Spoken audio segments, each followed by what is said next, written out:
Les voitures de police passent lentement, me regardent, me surveillent. Parfois, ils font le tour du quadrilatère et repassent à côté de moi 2 fois, 3 fois. Ça m'arrive parfois de me faire demander qu'est-ce que je fais, où est-ce que je vais.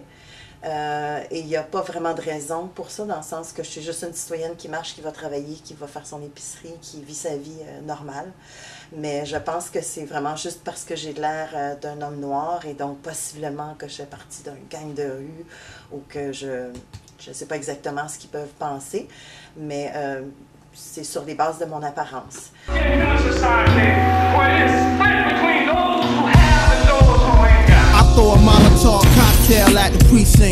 Le profilage politique, c'est le fait pour des policiers de suivre certains individus qui vont juger comme appartenant à des organisations politiques ou comme étant des leaders de mouvements politiques, pour aller ramasser de l'information, pour pouvoir contrôler leur déplacement, et pour pouvoir éventuellement les arrêter quand eux ils vont en avoir besoin. Un autre type de qu'est-ce que ça peut être la répression politique,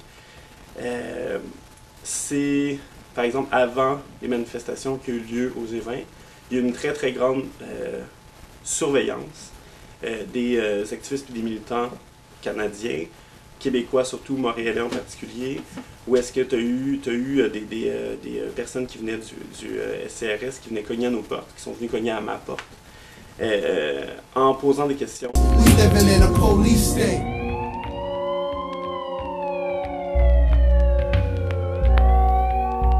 Le profilage social, c'est de me faire, c'est d'être tout le temps dans le stress, d'être tout le temps dans la peur, d'être interpellé par la police. Je suis souvent victime de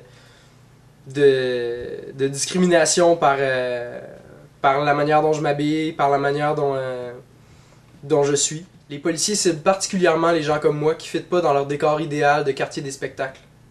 Moi j'aime la police, la police, la police, la police. Moi j'aime la police.